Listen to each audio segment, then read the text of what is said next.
आस थियाम बारोचा बंभोर में पसी पहर पुनो जी नहसी नेण ठरियाम गूंदर विसरियाम सुखन शाहूं मुकियूं। इंतहाई थोराइतो आहियां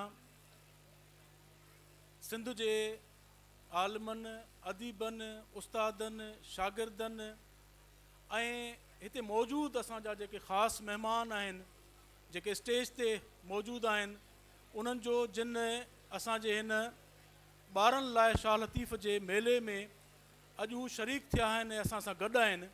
शाह लतीफ़ यकीनी तौर ते सिंध जो न रुॻो हिकिड़ो अज़ीम शाइर आहे, पर मां सम्झां थो सिंध जो हिकिड़ो वॾो मुफ़क्किर बि आहे, छो त हुन जे कलाम में, हुन जे फ़िक्र में जेको पैगाम आहे, जेको सनियो आहे, उहो असां सभिनी लाइ आहे, ॿारनि लाइ बि आहे, वॾनि लाइ बि आहे, सम्झुनि लाइ बि आहे, पढ़ियलनि लाइ बि आहे, त अणपढ़ियलनि लाइ बि आहे। सिंधी ॿोली जो बाख़्तियार इदारो वक़्तनि फ़वक़्तनि इहा कोशिशि कंदो रहियो आहे त सिंधी ॿोलीअ जे वाद वीज, उनजी तरक़ी, उनजे बचाव, उनजे फैलाव जे लाइ मुख़्तलिफ़ सरगर्मियूं कजनि।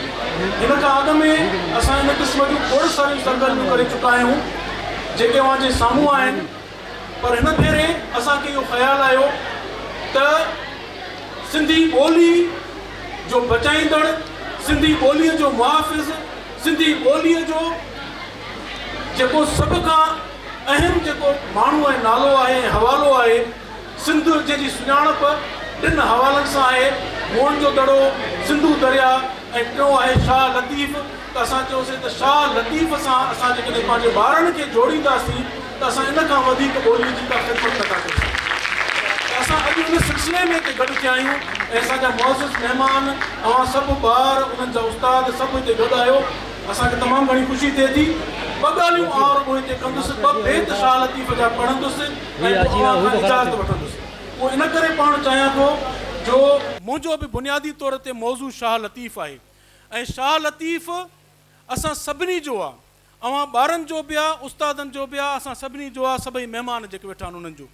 शाह लतीफ़ जा ॿ बेत रुॻो अव्हां लाइ बाबा त महरूम ई मरी विया माहिर थी न मुआ, महरूम ई मरी विया माहिर थी न मुआ, चिड़ीअ जीअं चुंझ हणी लॾियाऊं लोआ, हुबाब ई हुआ उन ई वादीअ विच में। बाबा ही जेका ज़िंदगी आहे इहा तमामु थोरी आहे, इन में माहिर थियणो आहे, महरूम नाहे थियणो।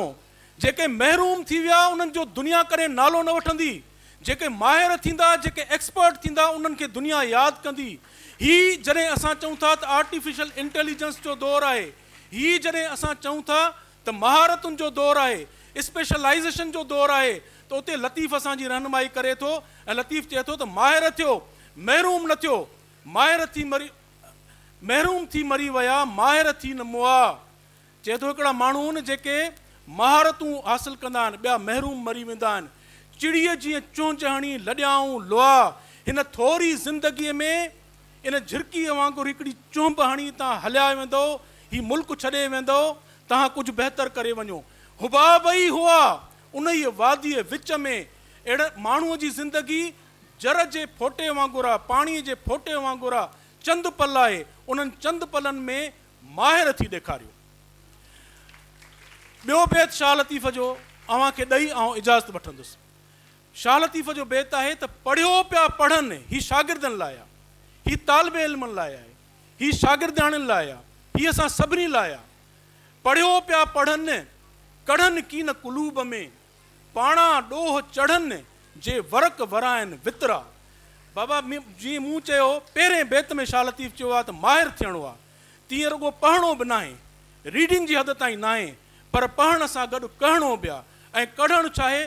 कढ़णु उनखे सम्झणु आहे, कढ़णु उन ते अमल करणु आहे। अचो त शाह लतीफ़ जी आङुर वठी उन जे फ़िक्र, उन जे फ़लसफ़े, उन जे पैगाम खे न रुॻो पढ़ूं पर हीअं सां हटायूं, सम्झूं ऐं उन ते अमल कयूं। अव्हां सभिनी जी तमामु वॾी महिरबानी। असांजे मुअज़्ज़िज़ महिमाननि जा लख थोरा।